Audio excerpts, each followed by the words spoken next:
Anyway, hey, good morning. I'm Jamie Cooper. This is a live edition of ZNN. This first portion of the news brought to you by the Athens News Courier. Let's get it cranking. School shooting gang related this morning. This is in the papers, but mainly here in the Athens paper, talking about the shooting that happened at Discovery School this past Friday, right before you get to Cross Point Church, too.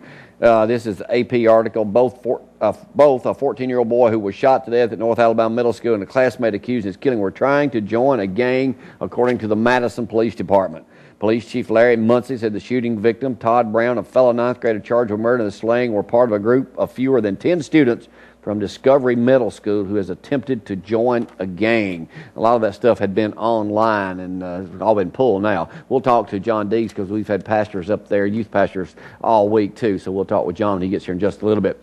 News Courier reports this morning that a Madison man whom a Limestone County deputy tried to stop Monday morning because he wrongly thought he was a suspect in a burglary led law enforcement officials on a chase that speeds up to 120 miles an hour because he had an outstanding warrants on him. How'd that go, Frank? Not too good. Man, they were stopping you for something you didn't even do, yet you take off. Idiot. Anyway, moving on. Yesterday, Ronnie Marks was up here, president of the City Council here in Athens, and talked about the demolition of City Hall that is set to start by summer. If all goes according to plan and relocating the offices of about 16 City Hall employees, demolition should begin on the structure in June.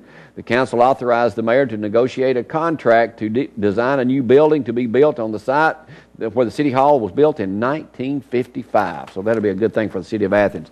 Also on the front page this morning of the News Courier, animal shelters and law enforcement agencies involved in abused animal cases could benefit from legislation being proposed today in the Alabama House. The legislature would allow a judge to order an animal's owner to post bond to cover the cost of veterinarian care for seized animal. So it allows a judge to order an animal's owner to post bond for the cost of care of that animal to save it. Okay, this also in the News Courier this morning. Sheriff Mike Blakely. Well, I'll come back to that later. That's out of a different thing. Best day ever. Clement High School first grader teacher Melanie Bridges sent this photo of Montana Rio making a snowball Monday. Best day ever. Snow day. I'll talk more about that in just a moment. And Frank, just when you thought it was impossible to go to a hospital and get one, we don't have those gowns always open at the back and you expose your backside. I never knew who invented those. Well, now in London, according to the News Courier article this morning, they're coming out with a new one. The British government is getting behind, literally, a plan to replace the drafty open-back hospital gown with a new version that will preserve your modesty.